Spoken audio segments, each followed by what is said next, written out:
आज हम चर्चा करने जा रहे हैं जिसका नाम आपने सुना है और बहुचर्चित किताब सीमंतनी उपदेश। अच्छा, इस किताब के बारे में तो मैं दूसरे दिन बात करूंगा। इस किताब के इतिहास पर जो किस तरह से डॉक्टर धर्मवीर ने इस किताब को हिंदी जगत के सामने लाने का काम किया, वह भी एक लंबी कथा है। और अपने देश के इतिहास में आप सबको पता होगा, बहुत सारी किताबें गायब हो गईं, गायब कर दी गई। तो अब ये किताब गायब हो गई या गायब कर दी गई, इस पर भी हम बात करेंगे। लेकिन पहले सीधे हम किताब के पास चलते हैं। इसकी अंतर वस्तु, इसके विषय वस्तु पर आपसे बात करते हैं, मुखातिब होते हैं सीधे किताब से। और इस किताब का रचना काल भी बताएंगे, सब कुछ बताएंगे। पहले इस किताब में आप स्तुति, जो पद्मावत के स्तुति खंड में हम आपसे मिले थे और हमने बात की थी, इस किताब की शुरुआत भी स्तुति से होती है। अब देखो, स्तुति ये वो नहीं है जो मध्यकाल की है, पद्मावत की स्तुति नहीं है। ये भारतेंदु युग की आधुनिक काल की स्तुति है। भारतेंदु की समकालीन रचना है ये। इस दुनिया में 2 दिन गुजारा है अब, नहीं यहाँ किसी का इजारा है अब,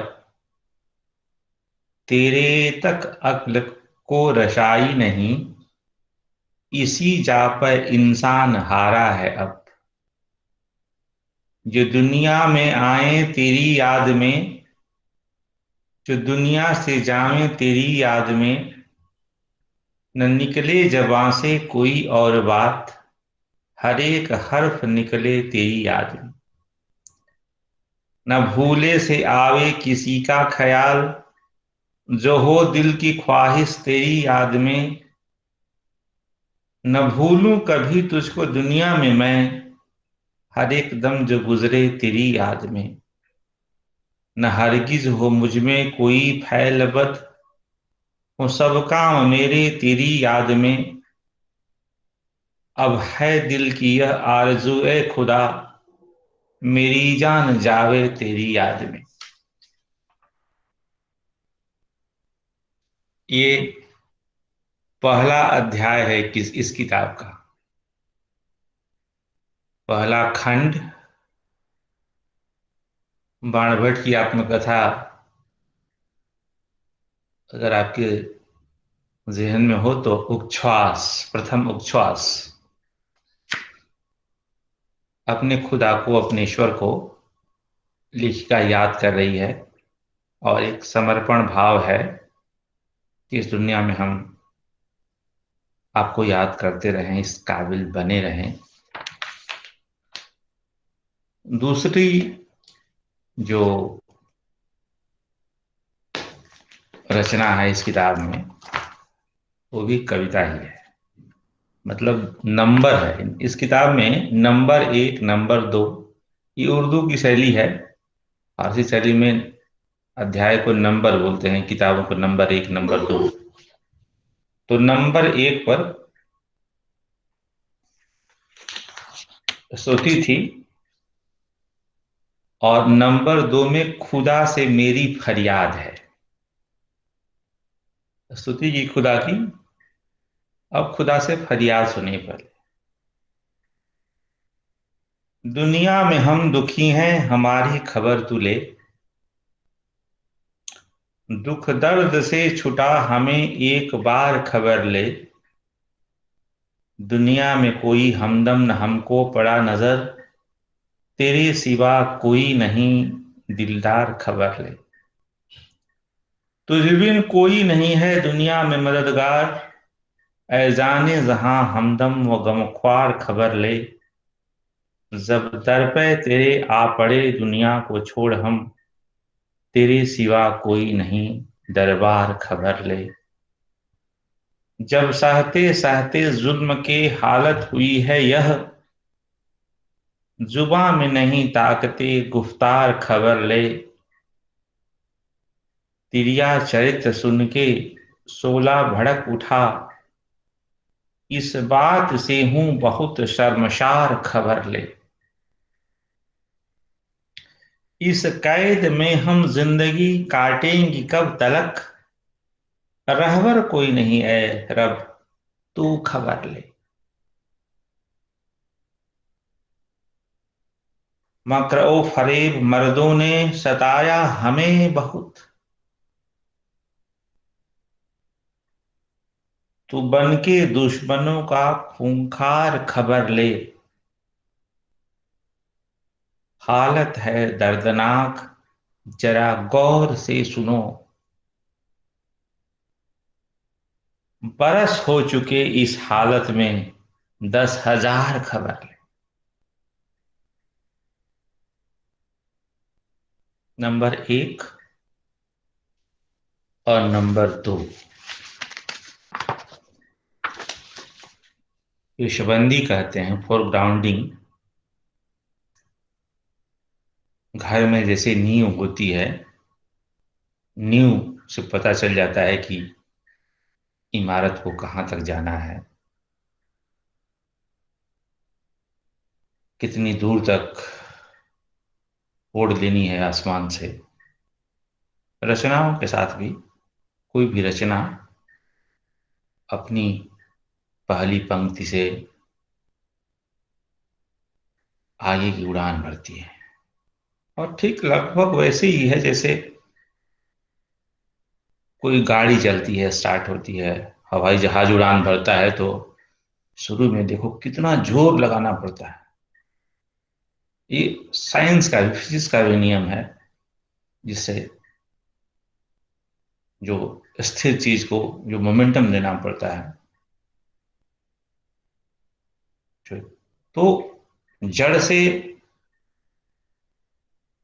जो चीज स्थिर है, जो गाड़ी स्थिर है, हम ही चलते हैं जब बैठे हुए हैं, सोए हुए हैं, उठकर खड़ा होना, फिर चलना, फिर दौड़ना।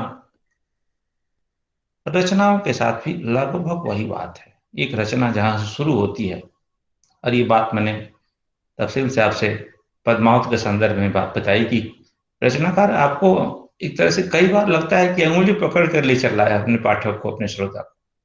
चलो मेरे साथ, चलो घुमा के लाते हैं, छोटे बच्चे को जैसे हम लेके आते चलते हैं। तो इस रचना की जो रचनाकार है, पहले आप देखें नंबर 1 जो स्तुति है, उस स्तुति में, और नंबर 2 पर जो खुदा से मेरी फरियाद है, ये सिर्फ 2 कविता है। ये कविता की किताब नहीं है, ध्यान रखिएगा, ये आत्मकथा है। और खुशकिस्मती से हिंदी की पहली मुकम्मल आत्मकथा है। और ये जब मैं कह रहा हूं तो मेरे सामने बनारसी दास जैन का अर्थ कथानक भी है।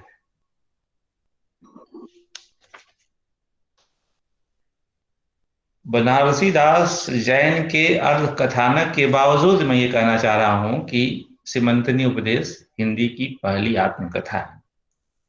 लेकिन आप ताजुब कर रहे होंगे कि आत्मकथा में ये 2 कविताएं, और ये 2 कविताएं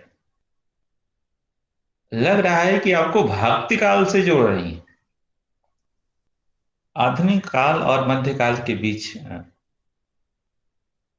एक संबंध है, और आप सब जानते हैं परंपरा और आधुनिकता, जिसे द्विवेदी जी ने, मैंने आपसे चर्चा की थी संभवतः, की बहुत खूबसूरत एक रूपक दिया है, मेटाफर की रुका हुआ पैर परंपरा है और उठा हुआ पैर आधुनिकता है। तो जो रुका हुआ पैर, दोनों पैर में कौन कम जरूरी है, कौन ज्यादा जरूरी है, आप तय नहीं कर सकते, दोनों जरूरी हैं। लेकिन जो पैर रुक गया है वह परंपरा है, जो उठा हुआ है वो आधुनिकता है। ये दोनों के बीच संबंध है। बहुत खूबसूरत एक मेटाफर प्रस्तुत किया द्विवेदी जी। तो परंपरा और आधुनिकता का सम्मिलन देखना हो तो भारतेंद्र युग जो है, उससे खूबसूरत युग कोई है ही नहीं। भारतेंदु युग में प्राय सारे रचनाकार, स्वयं भारतेंदु आप देखें, ब्रजभाषा में कविता लिख रहे हैं। और शुरू में ही मैंने आपसे चर्चा की थी, जब इस प्रश्न पत्र की अवधारणा पर, हाइपोथेसिस पर, तो मैंने चर्चा की थी आपसे कि कैसे संशय था उस दौर में कि कविता और गद्य के बीच क्या हो। हम कविता लिखें तो किस भाषा में लिखें, और गद्य लिखें तो किस भाषा में लिखें। इसके बावजूद कि ब्रज भाषा में भी गद्य की परंपरा है, आप सब जानते ही हैं। लेकिन खड़ी बोली गद्य में गद्य लिखना और कविता ब्रजभाषा में लिखना, ये एक उस युग का आग्रह था, पूर्वाग्रह था, जिसकी आलोचना की, धज्जियां उड़ाई अयोध्या प्रसाद खत्री ने। इसकी चर्चा मैंने की थी। अयोध्या प्रसाद खत्री का जो मशहूर लेख है, निबंध है, खत्री की चिट्ठी अगरवाली के नाम। तो उस युग का आग्रह था कि हम ब्रजभाषा में कविता लिखेंगे, खड़ी बोली में गद्य लिखेंगे। लेकिन एक चीज और देखिएगा साथ साथ, कि ये जितने, जहां से आधुनिकता की शुरुआत हो रही है भारतीय युग से, ये सारे रचनाकार अपने आराध्य को याद करते हैं। भक्ति परक रचनाएं आपको मिलेंगी भारतीय युग में। प्रायः अधिकांश कवि भक्ति परक रचनाएं लिखते हैं। आधुनिक काल में भी भक्तिकालीन रचनाएं, भक्ति परक रचनाएं हैं, जैसे रीतिकाल में भी है। भक्ति की धारा बंद नहीं हुई भक्ति काल के खत्म होने के बाद भी। तो आधुनिक काल में जो भारतीय युग वाला जो हिस्सा है, उसमें ईश्वर आते हैं, राम है, कृष्ण है, तमाम जो हमारे काव्य नायक रूढ़ियों में थे। लेकिन एक वहां ट्विस्ट है। ट्विस्ट यह है कि एक परिवर्तन आपको दिखाई पड़ रहा है, और वो परिवर्तन आपको भारतेंदु जी की जो नाट्य रचनाएं हैं उनके शीर्षक में ही दिखाई पड़ेगा। आप देख लीजिए, नाम याद करें तो पता चलेगा कि अब कविता का विषय, नाटक का विषय, निबंध का विषय, और कुल मिलाकर मुकम्मल तौर पर साहित्य का विषय ईश्वर नहीं होगा, देश होगा। देश की दुर्दशा होगी। तो ईश्वर और देश के बीच एक कायांतरण है, जिसे बहुत खूबसूरत शब्दों में, खूबसूरत वाक्य में भारतेंदु ने व्यक्त किया। हिंदी नई चाल में ढली सन 1873 ईस्वी, कालचक्र में नोट किया। तो ये नई चाल थी, कई तरह से नई चाल थी। एक नई चाल यह थी कि अब कविता में ईश्वर नहीं होगा, जो था भक्ति काल में भी था, रीति काल में भी था। रीति काल में ईश्वर ही थे, कृष्ण थे। इसके बावजूद कि आगे कबीर जी हैं तो कविताएं नित राधिका कन्हाई सुमिरन को बहाने, बहाने मजबूत थे ईश्वर को कविता का नायक बनाने के लिए। और इसके लाभ भी थे, धार्मिक दिखती हुई कविताएं, धार्मिक कविताएं। जाहिर है कि जन सामान्य का मूल स्वभाव किसी भी देश में धार्मिक ही होता है। तो कविता को उस दिशा में जोड़ने से लोक परलोक दोनों के सुधरने का एक तो की सुविधा थी। इसलिए लंबे समय तक भक्ति काल और रीति काल में लगभग आप देख लीजिए कि 400, 450, 500 साल तक, ये कम समय नहीं होता है। इतने लंबे समय तक कविता का नायक, कविता का विषय ईश्वर का रहना अपने आप में बहुत बड़ी बात है, छोटी बात नहीं है। लेकिन भारतीय युग महज अपने 30-35 साल के जीवन में, भारतीय युग की बात मैं कर रहा हूं, और भारतीय युग की उम्र भी आप देख लीजिए, और उसके बाद थोड़ा बहुत आगे पीछे जो मंडल के और लोगों का जीवन में जा रहे थे, इतने कम समय में 500 साल का काया पलट करना, हिंदी को नई चाल में ढालना, ये कोई आसान काम नहीं था। और ये सब बात मैं जब कह रहा हूं तो आप ध्यान रखिए कि 1882 की रचना है ये सीमंतनी उपदेश। मतलब भारतीय युग के बिल्कुल मध्याह्न में, जो उसका कल्मिनेशन है, शिखर पर, भारतीय युग के निधन से 3 साल पहले, बलियां वाले व्याख्यान के आसपास। और स्त्रियों के लिए भारतीय युग की क्या दृष्टि थी, वह इसलिए भी मायने रखती है कि भारतेंदु के पिता स्वयं रीतिकाल के कवि थे, और भारतेंदु उस परंपरा से जुड़े हुए थे। और रीतिकाल में हिंदी में स्त्रियों की जो दशा दुर्दशा थी, उसका उन्हें ज्ञान था। भारतेंदु अगर ये कह रहे हैं कि नारी नरसम हो स्वत्व निज भारत गए, ये बहुत बड़ी बात है। ये छोटी बात नहीं है।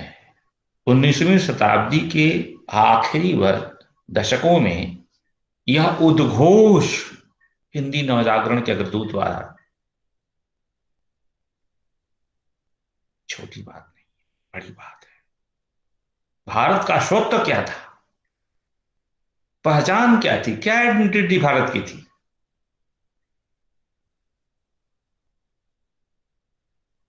आप उठाकर देख लीजिए। महाकाव्य हमारे हैं, बाकी छोड़ दीजिए, सिर्फ हमारे एपी को उठा के देख लीजिए, महाभारत को उठा के देख लीजिए, रामायण को उठाकर देख लीजिए।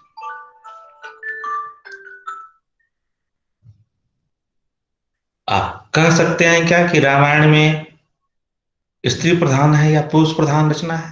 क्या कहेंगे उसमें? क्या कहेंगे महाभारत के बारे में? हिंदी में ही आप आए तो जिसकी चर्चा हम कर रहे हैं पद्मावत की, या जिसकी चर्चा हम करेंगे रामचरितमानस की, उसमें स्त्री प्रधान, स्त्री चिंता के केंद्र में है या पुरुष चिंता के केंद्र में, तय करना मुश्किल है। और ये ऐसा स्त्री विमर्श नहीं है जो स्त्री और पुरुष को आमने सामने रखकर तराजू पर पलट तौलने वाला नहीं है। एक आपसी साहचर्य, ये प्रकृति है। स्त्री प्रकृति और पुरुष प्रकृति के बिना प्रकृति पूरी नहीं होती। दोनों के बीच संबंध और बराबरी का संबंध होगा, कोई छोटा नहीं, कोई बड़ा नहीं। सीता और राम में, राधा और कृष्ण में पूरा भक्ति काल उठाकर आप देख जाइए। आप बहुत पीछे नहीं जाना चाहते हैं, आप श्रीमद् भागवत के पास नहीं जाना चाहते हैं, आप वाल्मीकि के पास नहीं जाना चाहते हैं, महाभारत के पास नहीं जाना चाहते हैं, आप कालिदास के पास नहीं जाना चाहते हैं। केवल भक्ति काल को सामने उठाकर, और इस पर हम चर्चा करेंगे अब अगली क्लास में, आगे उस संदर्भ में। कोई छोटा नहीं, ये स्वत्व था भारत का, ये इंडियन आइडेंटिटी है कि स्त्रियों का और पुरुषों का समान अधिकार रहा है इस देश पर। ये हमारे साहित्य कहते हैं, समाज का इतिहास भले न कहे। हमारे साहित्यकारों ने जो कल्पना की है, हमारे कवियों ने जो कल्पना की, जिस देश की अस्मिता की, उस अस्मिता में स्त्री और पुरुष में कोई छोटा बड़ा नहीं है। स्त्री कभी छोटी नहीं है। लेकिन हुआ क्या, कल्पना कल्पना ही रही, हकीकत कुछ और हो गई। और सीमंतन उपदेश की लेखिका भारतेंदु की, भारतेंदु के उस उद्घोष के बावजूद, नारी नरसम हो स्वत्व निज भारत कहे के बावजूद, जिस हकीकत के पास ले चलना चाह रही है, उस हकीकत से मैं आपको रूबरू कराऊंगा इस रचना के जरिए। भारतेंदु की स्त्री दृष्टि पर भी विचार किया जाना चाहिए। भारतेंदु की स्त्री दृष्टि पर विचार करने का एक आधार यह भी है कि वे सिर्फ बात नहीं करते थे, काम भी किया। स्त्रियों के लिए भी अलग से एक पत्रिका होनी चाहिए। यह सोच अपने समय के हिंदुस्तान में बिल्कुल अलग सोच थी। पुरुषों के लिए पत्रिका और स्त्रियों के लिए पत्रिका, एक मंच उनके यहाँ होना चाहिए। तो हिंदी नवजागरण के पहले चरण में, या रामविलास जी को माने तो दूसरे चरण में, स्त्री चिंतन के इस स्वरूप पर भी विचार करें।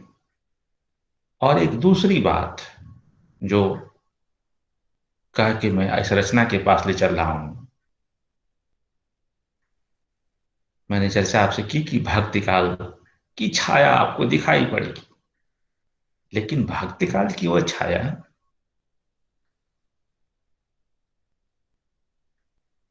कैसी है, भारतेंदु से ही सुने आप। कहाँ करुणा निधि के सब सोई, जागत नाही कोटि जतन कर, भारतवासी।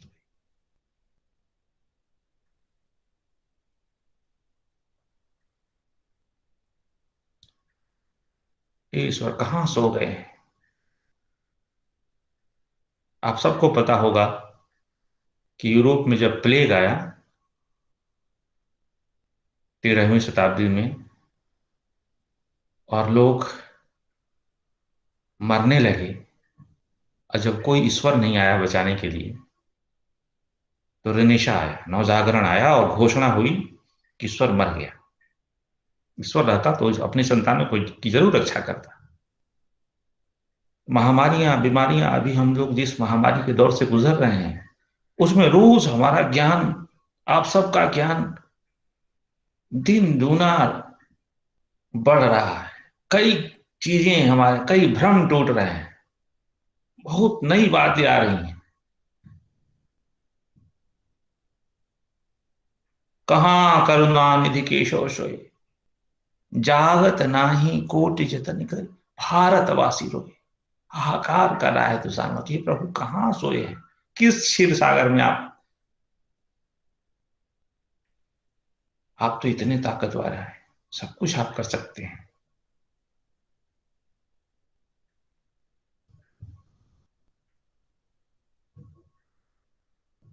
तो ईश्वर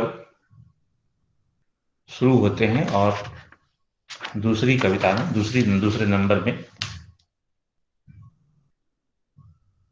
लेखिका को इस बात का इल्हाम है कि जितना दुख है हमारा, उसमें 10,000 ईश्वर चाहिए, एक से काम नहीं चलेगा। हमारी खबर लेने के लिए, जिस हालत में हम हैं, 10,000 खबर ले। आप याद करें कि मीराबाई को हम पढ़ेंगे, और मीराबाई को अभी भी सिमंतन ने उपदेश की इन दोनों रचनाओं को पढ़ते समय मीराबाई को आप जरूर प्रणाम करें। इसलिए भी प्रणाम करना जरूरी है कि दुख जब मिलते हैं तो कई बार कुछ जोड़ते हैं, और कई बार बहुत कुछ चीजें टूट जाती हैं, तोड़ते भी हैं। टोल्स्टॉय ने बड़ी खूबसूरत बात लिखी है बॉलीवुड में, Anna Karenina, the happy families are all alike, but those unhappy are unhappy in their own ways। दुनिया के सारे सुखी लोग लगभग एक तरह से सुखी होते हैं, लेकिन जो दुखी हैं, उनके दुखों के कारण अलग अलग हैं। मीराबाई का दुख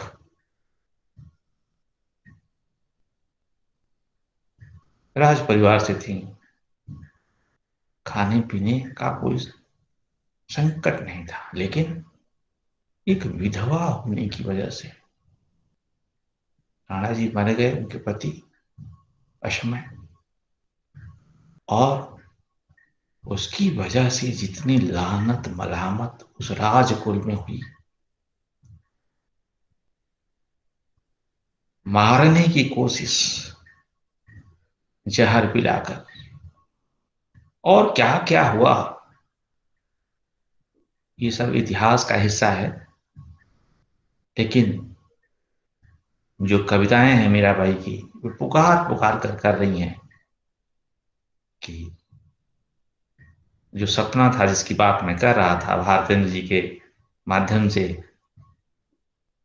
वह सपना ही था, हकीकत नहीं थी। राधा और कृष्ण, सीता और राम के प्रेम और उनके साहचर्य, उनके संबंध पर हम कविता जरूर लिखते थे, लेकिन हम मीराबाई जैसी स्त्रियों को बर्दाश्त नहीं कर सकते थे। ये कैसा दोहरा चरित्र है।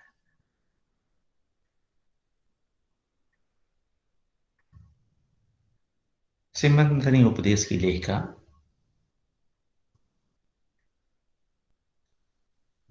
भी दुर्भाग्यवश उसी डेस्टिनी से जुड़ती है जिससे मीराबाई है, विधवा स्त्री। भक्ति काल में एक बात आप गौर करेंगे कि मैंने फर्स्ट सेमेस्टर में भी आपसे चर्चा की थी, मुझे याद है,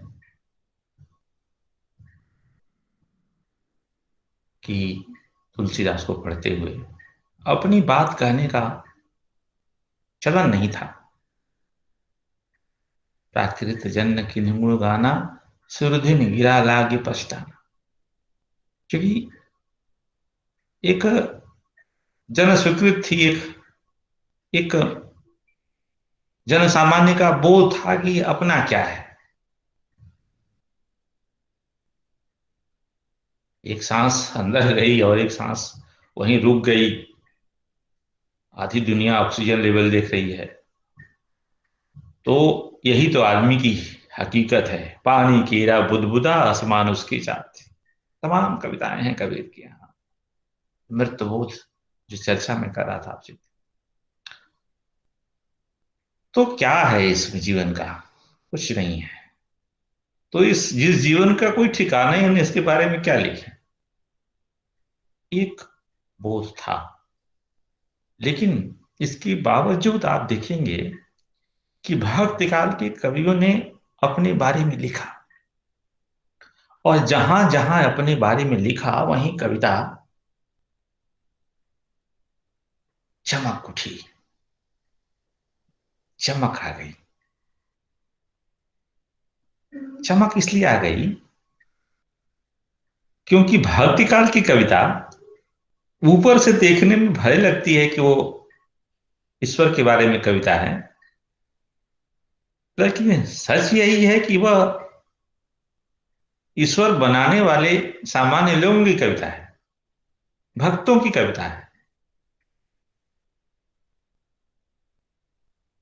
भक्ति कविता उसकी कविता नहीं है जिसकी भक्ति की जाती है, बल्कि उसकी कविता है जो भक्ति करता है। मतलब कल्पना के पुत्र है भगवान, जो अपनी कल्पना में ईश्वर बनाता है,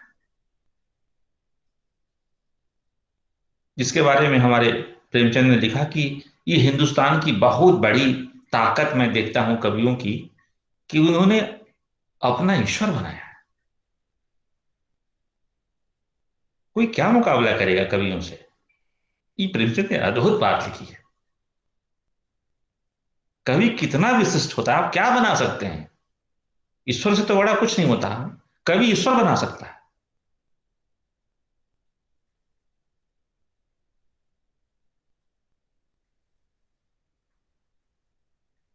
ये हमारे कवियों ने किया है, हमारे वाल्मीकि ने किया, हमारे वेदव्यास ने किया, हमारे तुलसीदास ने किया, हमारे कबीर ने किया। सबने अपना अपना ईश्वर बनाया।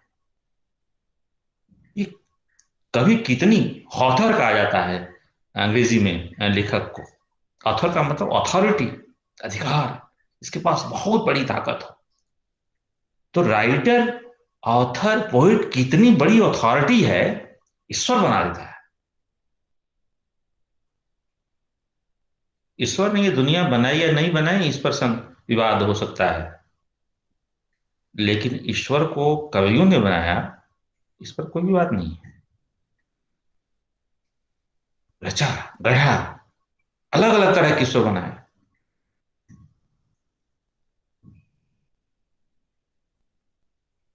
वाल्मीकि के राम वही नहीं है जो तुलसी के राम है।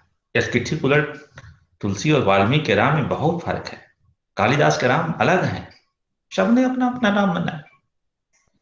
निराला के राम अलग हैं, मैथिली शरण गुप्त के राम अलग हैं, नरेश मेहता के राम अलग हैं। ये कभी कर सकता है। तो जिस संदर्भ में मैं बात कर रहा था, वो संदर्भ यही है कि एक स्त्री और एक पुरुष, भक्ति काल में आप उठाकर देख लें, नाम है सहजोबाई की और तमाम 10-5 स्त्रियां मिलती हैं कविता के क्षेत्र में। लेकिन मीराबाई का एक अलग स्थान है। और मीराबाई की कविता में जो वेदना का स्वरूप है, रैदास के यहाँ भी है, कबीर के यहाँ है, तुलसीदास के यहाँ है, लेकिन मीराबाई के यहाँ एक विशिष्ट किस्म की बेचैनी है, पीड़ा है। मैं अबला बोरानी, अबला, अपने घर का पर्दा कर लो, अपनी इज्जत तुम बचाओ, मैं भौरा गई हूं।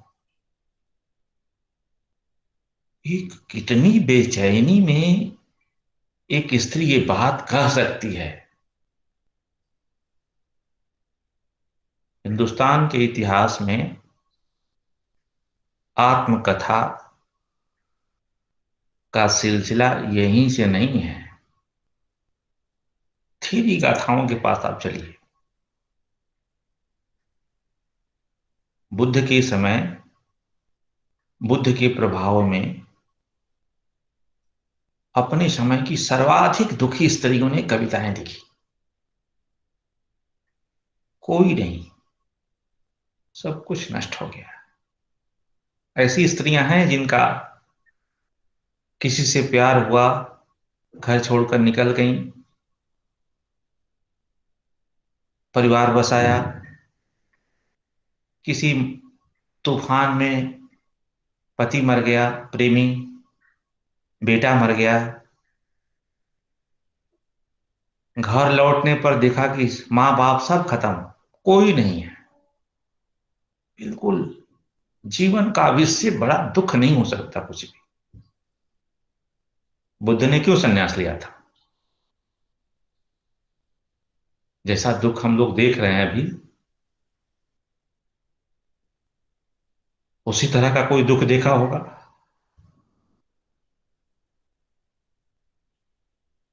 मृत्यु, बुढ़ापा और ये तमाम चीजें, इस जीवन का क्या अर्थ है, क्या किस लिए हम आए हैं? बड़े दुख बहुत दूर तक गूंजते हैं। तो थीरी गाथाएं, गाथाओं की जो स्त्रियां हैं, उन्होंने अपना दुख किससे कहें? सुनने वाला कौन है? कोई है ही नहीं सुनने वाला। बुद्ध से कहा, तथागत होंगे कहीं सुन लेंगे।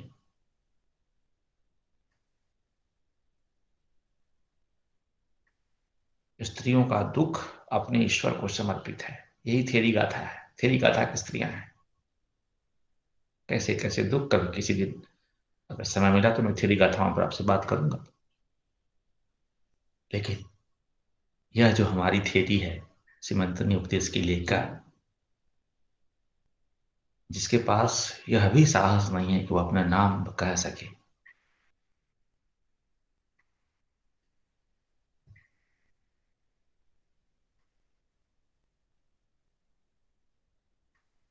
स्त्री और पुरुष में मैंने बाणभट्ट की आत्मकथा में मिस कैथरीन वाली चिट्ठी सुनाई थी आपको कि तुम समझते हो कि मैं उसको चिट्ठी लिखी कि यूरोप की स्त्रियां बहुत स्वाधीन हैं। प्रसंग आपको याद होगा। स्त्रियां, स्त्री चरित्र स्वभाव, सारी मर्यादाएं, सारे मानदंड, सारा कुछ, चरित्र का मामला प्रमाण पत्र देने वाला पितृसत्तात्मक पुरुष समाज। तो स्त्री अपने बारे में बहुत कम बोलती है, कम बोल सकती है, उसके लिए उतनी छूट नहीं है। पुरुष जितना बोलता है उतना स्त्री नहीं बोल सकती अपने बारे में। लेकिन स्त्री जब अपने बारे में किस परिस्थिति में बोलती है, इसका साक्ष्य आपको मैं थीदी गाथाओं के माध्यम से, मध्यकाल में मीराबाई के माध्यम से और आधुनिक काल में श्रीमंतती उपदेश के माध्यम से आपके समक्ष प्रस्तुत करना चाहता हूं। और इसमें एक बात और संदर्भ सहित ध्यान में रखें कि यह किताब जिसकी चर्चा मैं आपसे करूंगा पंडिता रमाबाई की वजह से सामने आई।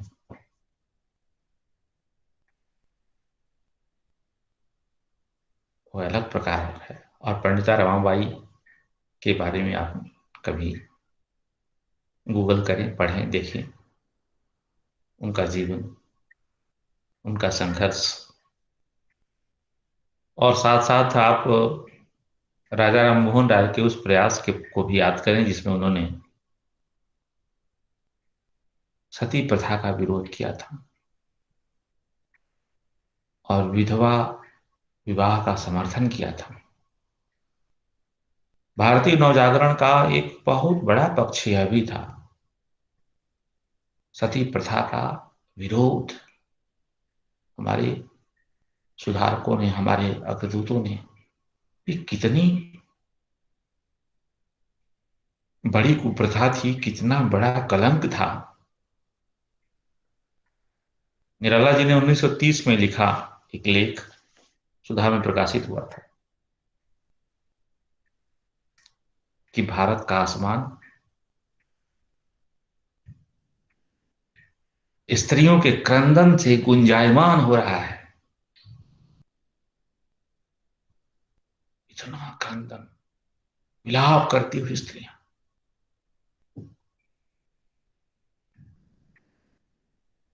स्त्रियों का विलाप, सती प्रथा, विधवाओं का विलाप।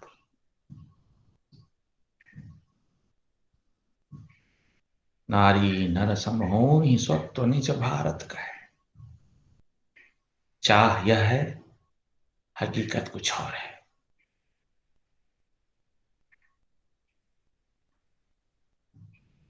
तो नवजागरण, भारतीय नवजागरण के क्रम में, हिंदी नवजागरण के क्रम में इस बात को आप ध्यान में रखें। और नंबर 3 के पास चलें। नंबर 3 अब गद्य में प्रवेश होता है। हम गद्य में, निराला जी ने ही कहा कि गद्य जीवन संग्राम की भाषा है। कविता की एक सीमा है, तो कविता की सीमा में जो बात कही जा सकती थी, सीमंतनी उपदेश की लेखिका ने कह दी। अब वह बात कविता में संभव नहीं है, इसके लिए वह गद्य में प्रवेश कर रही हैं। हे परमेश्वर, हमारी फरियाद को सुन। हम मजलूमों की फरियाद पर किसी ने ध्यान नहीं किया। हमने इस हिंदुस्तान में चारों तरफ पुकार पुकार और रो रो के हर एक के सामने फरियाद की, लेकिन किसी ने हमारे बावैले पर कान न धरे, न पलक उठा के देखा। हमने खूब गौर से इस दुनिया को देख लिया, मगर सिवा तेरे हमारी बेकली, बेबसी, बेकदरी, बेइज्जती को बेइज्जती की फरियाद को सुनने वाला कोई नजर ना आया। तू गौर से हमारी फरियाद को सुन। मुद्दत से हिंदियों के दिमाग में जहालत की अंधेरी चल रही है। उससे जुल्म की गर्द उड़ उड़ कर हमारे ऊपर पड़ती है, जैसे कोई मकान बहुत देर तक गर्द पड़ने से दब जाता है। उसी माफिक हमारी हालत है। हम निकलने की ताकत नहीं रखती हैं। जैसे गन्ने का रस निकाल लेने से छिलका रह जाता है, वैसे ही हमारी हालत है। कहने को गद्य है, लेकिन इससे खूबसूरत कविता क्या हो सकती है। खूबसूरत शब्द शायद ठीक ना हो, इसलिए कि जो अंतर वस्तु है वह एक बदसूरत समाज, एक बदसूरत मिजाज का परिचय दे रही है। इससे खराब तस्वीर कुछ हो ही नहीं सकती। लेकिन उस खराब तस्वीर को जिस गद्य छंद में लेखिका ने प्रस्तुत किया है, उसे आप ध्यान से सुने। और यह आर्य स्त्रियों की प्रार्थना है, आर्य समाज में भरोसा करने वाली स्त्री।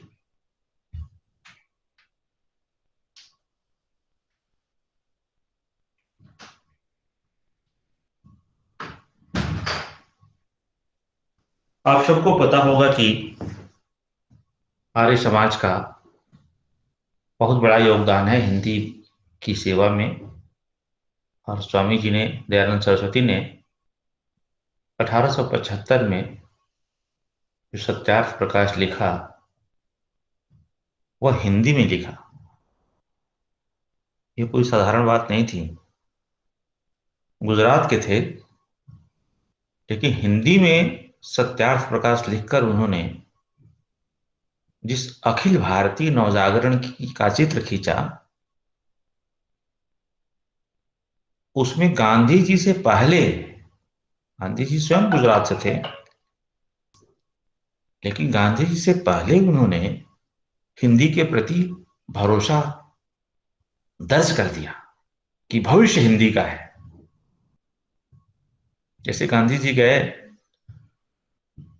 दक्षिण अफ्रीका, और दक्षिण अफ्रीका में उन्होंने देखा था कि दक्षिण अफ्रीका में जितने प्रवासी लोग हैं भारत के, तमिलनाडु से लेकर बिहार और बंगाल, गुजरात, सब लोग अपने अपने घरों में तो अपनी भाषा में बात करते हैं, लेकिन बाहर जब निकलते हैं तो हिंदी में बात करते हैं। तो दक्षिण अफ्रीका में रहते हुए उन्हें हिंदी के प्रति एक भरोसा पैदा हुआ कि जो स्वाधीनता आंदोलन भारत का होगा वह हिंदी में ही होगा। लेकिन दयानंद सरस्वती इस बात को 1875 में ही समझ चुके थे।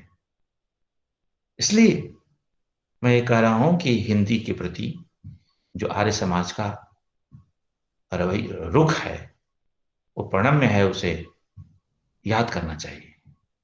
यह जो लेखिका है आर्य समाज में भरोसा करती है, स्वामी दयानंद सरस्वती के विचारों से उसे प्रकाश मिला है। और मेरा ख्याल है कि आर्य समाज के विचारों का प्रकाश ही उसे यह आत्मविश्वास देता है कि वह अपने दुखों को जाहिर कर सके, अभिव्यक्त कर सके। जैसे थीरी गाथाओं की जो स्त्रियां हैं, उनके यहां बुद्ध का प्रकाश है।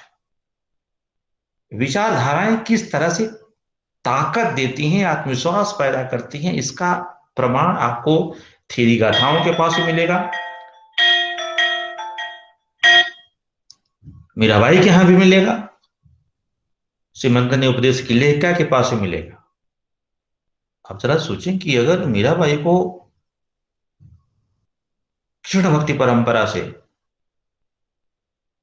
वह प्रकाश नहीं मिला होता, वह ताकत नहीं मिली होती, तो शायद जैसा व्यवहार उनके साथ हुआ, जैसा बर्ताव हुआ, वो बेचारी कुछ नहीं लिख पाई होती, कुछ नहीं कर पाई होती। तो दर्शन का, विचारधारा का, एक बड़े व्यक्तित्व का जीवन में कितना गहरा असर होता है, ये सिमंतन प्रेस की लेखिका को भी पढ़ते हुए आप महसूस कर सकते हैं, जैसे आप मीराबाई को पढ़ते हुए, थेरी गाथाओं को पढ़ते हुए।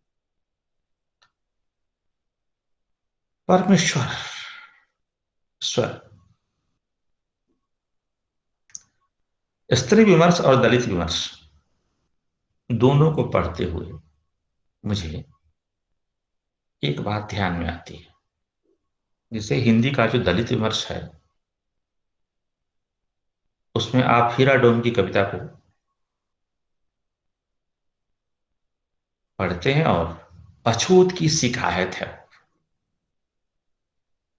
और वह अछूत की शिकायत 1913 में एक अछूत भगवान से शिकायत कर रहा है, आदमी से शिकायत नहीं।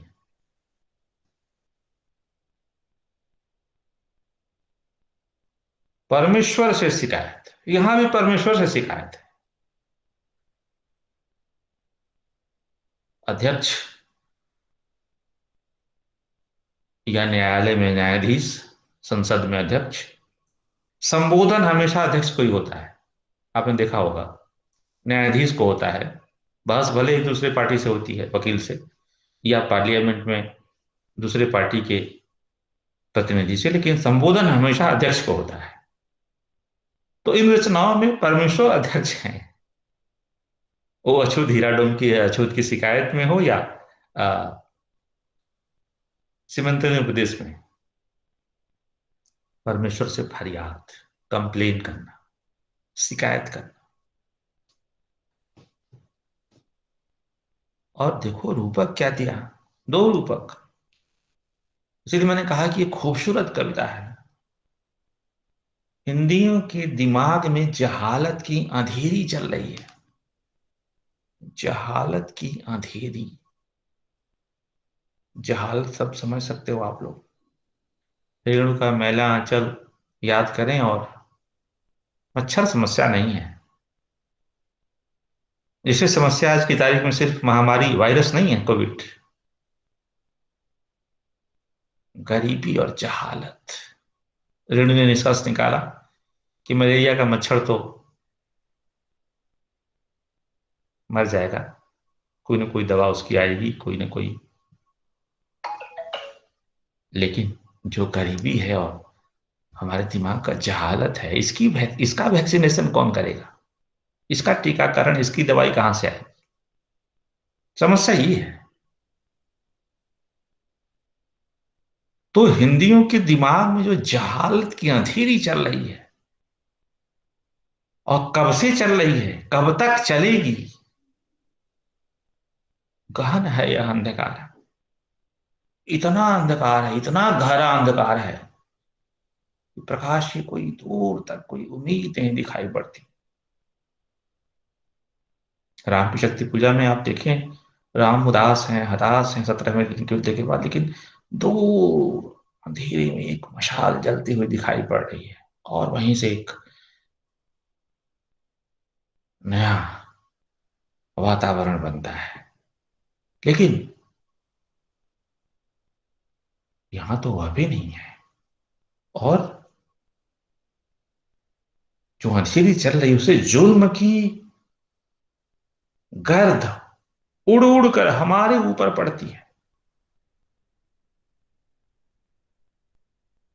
ये पितृसत्तात्मक समाज जो हिंदुस्तान का है, उसमें दिमाग में इतनी जहालत भरी हुई है कि वहां से अंधेरी।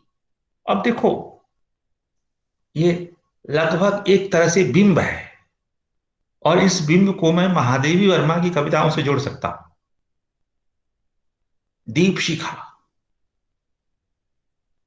महादेवी जी का प्रिय बिंब है।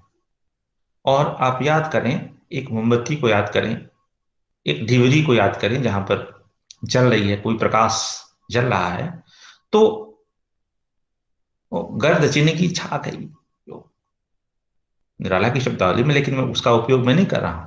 प्रकाश के बाद धुआं, और धुएं के बाद कालिक। लेकिन वहां तो प्रकाश है ना जी, दीप शिखा में। दीप तो कहीं है। यहां तो दीपक ही नहीं है, केवल अंधेरा अंधेरा, केवल कालिक ही पैदा हो रही है।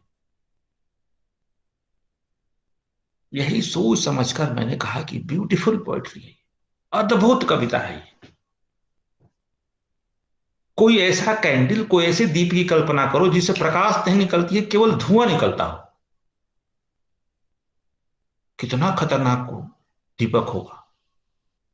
प्रकाश है ही नहीं, केवल अंधेरा निकल रहा है। लाला जी के यहाँ राम की शक्ति पूजा में वो बिंब है वो। अमानिशा गलता घन घन अंधकार, खो रहा दिशा का ज्ञान, स्तब्ध है पवन। जो अंधेरा है उसमें बादल से भी लगता है कि चारों तरफ आसमान से अंधेरा बरस रहा हो, प्रकाश नहीं, अंधेरा। तो मुझे इस रचना में आकस्मिक रूप से भावी निराला और भावी महादेव भी दिखाई पड़ रहे हैं।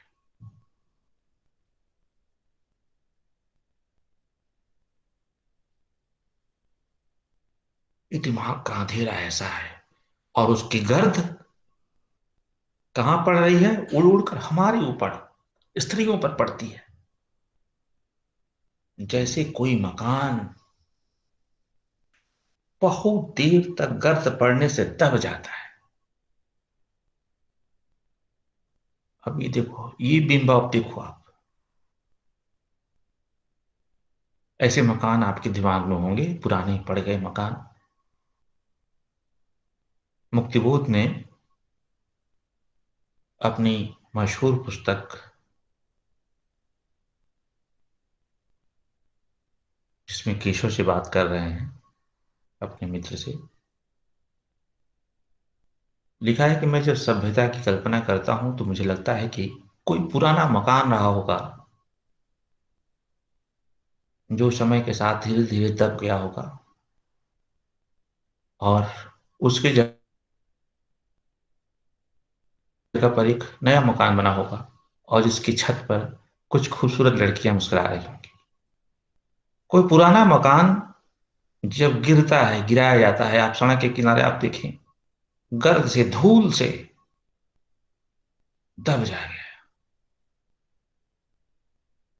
तो बिंब पर बिंब, कविता में अर्थ नहीं बिंब ग्रहण होता। इतने बिंब हैं इस पहले ही पैराग्राफ में कि अगर स्त्री को अगर अवसर मिला होता, वर्जीनिया वुल्फ के शब्दों में कहूं तो एक छोटा सा कमरा मिला होता जहां पर वो बैठकर कविता लिख सकती, तो ये बहुत बड़ा नाम होती कविता के क्षेत्र में। मुझे कोई संदेह नहीं है। जिसकी एक पंक्ति में मुझे महादेवी वर्मा और निराला की कविताओं की संभावना दिखाई पड़ रही हो, उनसे बहुत पहले वो कोई साधारण रचनाकार नहीं थी। लेकिन जो गर्द थी हिंदियों के दिमाग के अंधेरे की, उसने क्या क्या किया, कितने लोग शहीद हुए, कितने लोगों को कुर्बानी देनी पड़ी, उस कुर्बानी का एक साक्ष्य सिमंदर ने उपदेश की लेख का। हे अंतर्यामी परमेश्वर, हमारे अपराधों को क्षमा कर, क्योंकि हम बगैर जाने अपराध के अपराध करती हैं। अब क्षमा करके हमें भी वह ताकत दे जिससे हम इस जहालत और जुल्म की तारीकी से निकल के दुनिया का कुछ तमाशा देखें। तमाशा,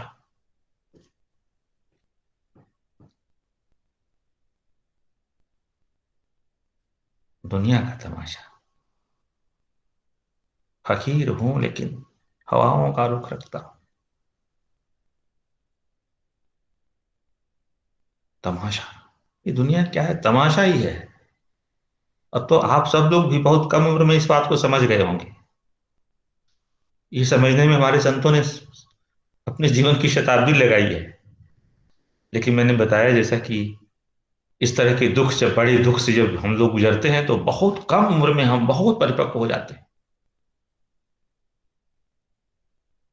जो हम हो गए हैं। आप लोग भी हो गए हैं, छोटे छोटे बच्चे हो गए हैं घरों में जो बंद हैं। जैसे मृत्यु का एहसास, छोटे बच्चे को हम सिखा देते हैं कुछ ही दिनों में कि इस दुनिया में सब लोग मरने वाले हैं एक दिन, बचते बचाते हम लोग। अब तो खुलेआम न्यूज चैनल पर। बहरहाल, ये दुनिया का जो तमाशा है, स्त्रियां तमाशा बनकर रह गई। जो खुद तमाशा बनकर रह गया, वो दुनिया का तमाशा कैसे देखेगा? हर जगह कैद, घर में कैद। श्रृंखला की कड़ियां मैंने आपसे चर्चा की थी या करूंगा आपसे। रूस की एक कथा और रूस की एक प्रथा का उल्लेख किया है महादेवी ने, कि बाप अपने दामाद को उपहार में चाबुक देता है टोल्स्टाय के देश में, और कहता है अपने दामाद से कि मैंने इससे अपनी बेटी को ठीक रखा था, अब तुम अपनी पत्नी को ठीक रखो।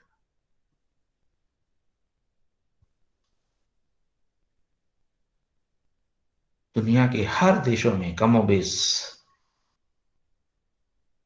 इधर मैं एक किताब पढ़ रहा था मृणाल पांडे की, स्त्री देह की राजनीति से देश की राजनीति तक, उनके लेखों का संग्रह है। उसमें एक निबंध है भोजन की राजनीति। मुझे ताज्जुब हुआ कि दुनिया के प्राय सभी देशों में स्त्रियों को जानबूझकर कुपोषित रखा जाता है, तरह तरह के बहानों के आधार पर, कमजोर रहे।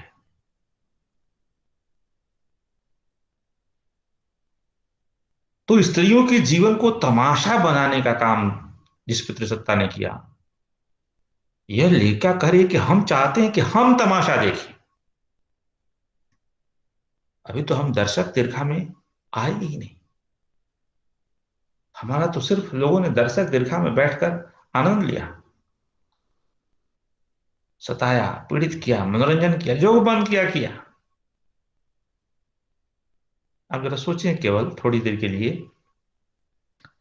कि हिंदी के रीतिकाल में जो 200 वर्षों तक चलता रहा निर्बाध रूप से, उसमें 10 स्त्रियां अगर कविता लिखने के क्षेत्र में रहती, तो क्या उस तरह की कविताएं संभव थी जिस तरह की कविताएं लिखी गई?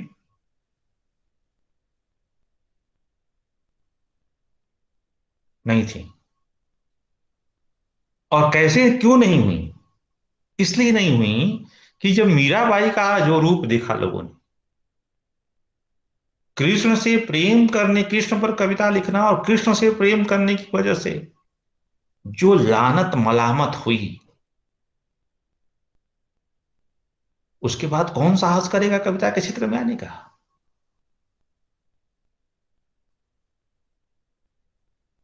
हिंदी की ही सहेली या उसका भाई जो भी कहिए, उर्दू, उसमें 200 कवित्रियां कविता लिख रही हैं उसी समय जब हिंदी में रीतिकाल चल रहा है, और इसीलिए उर्दू में रीतिकाल नहीं है।